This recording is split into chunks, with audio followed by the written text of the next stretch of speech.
I have Alopecia Universalis, which means I have no hair on my body. Alopecia affected me every single day. I had to put on a mask and hair to face the world. I started embracing my baldness during the pandemic because I no longer had to go into the office every day. Today, I am going with my mum to my local coffee shop. Going out completely uncovered is making me feel a bit nervous. I feel like it's a real statement, but it's a statement I'm ready to make. Right, okay, I'm ready.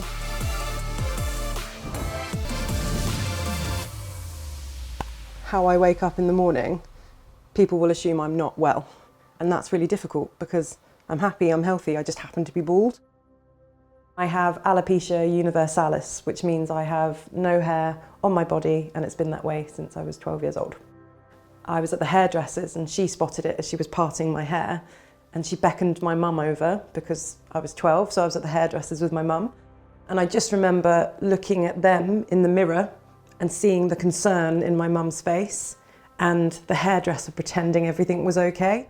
That was the first moment that alopecia came into my life, effectively. And from there, that little bald patch at the back of my head developed quite quickly over the coming months until I basically didn't have any hair over the back of my head. I actually said to my mum, I can't do this anymore. I can't hide. I need to get a wig now. And then as soon as this idea of a wig was introduced, it felt like that was the only option. And like, okay, great. We're shaving your head. We're putting a wig on your head. That's it now, Laura. You're the girl with the wig.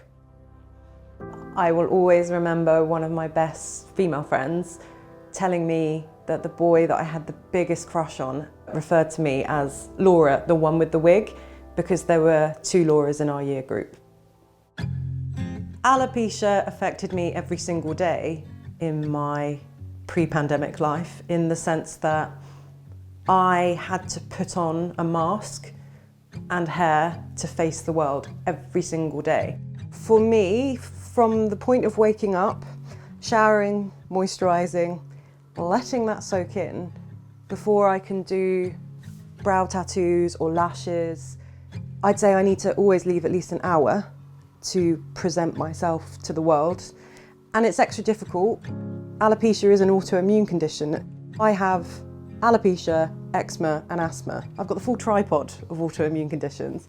So it's extra hard because sometimes my scalp is really sore.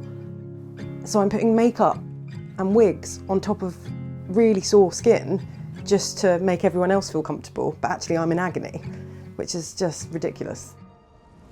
I started embracing my baldness during the pandemic because I no longer had to go into the office every day. And I realised how liberating it was not to have to go through that in the morning, every morning, before I could just exist.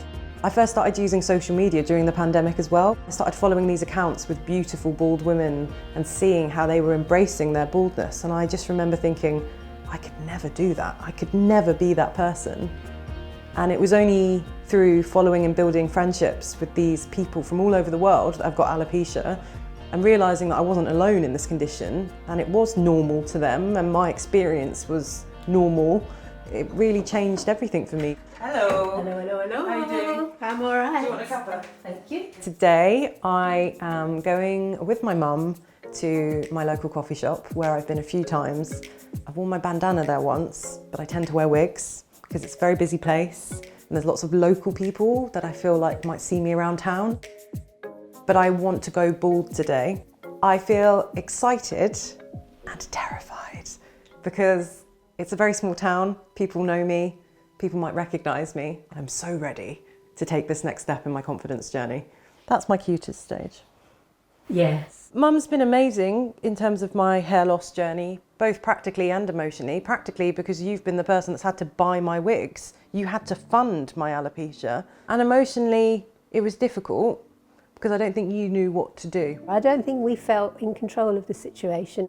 It was horrible. I wouldn't wish this. I would rather have had alopecia myself. I'm just proud of Laura for accepting who she is and for knowing that your hair doesn't define you. You've done it yourself. You have turned it round and you have realised that You're worth so much more. I am so proud, Laura. I am so proud. Okay, I'm really beginning to feel hungry. Okay, right, well, we can go. Yeah. Oh.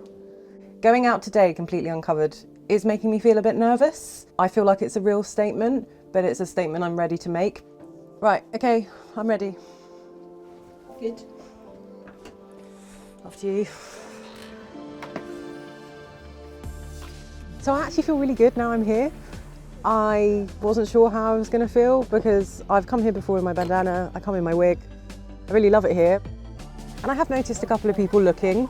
My younger self never ever wanted to, or thought they wanted to, be outside embracing their alopecia. But I was clearly lying to myself because I feel so much happier. Today is probably one of my proudest moments in my local town, being able to comfortably go and enjoy a meal with friends and my mum and not overthink it. I felt comfortable being bald today, so that is probably my best moment.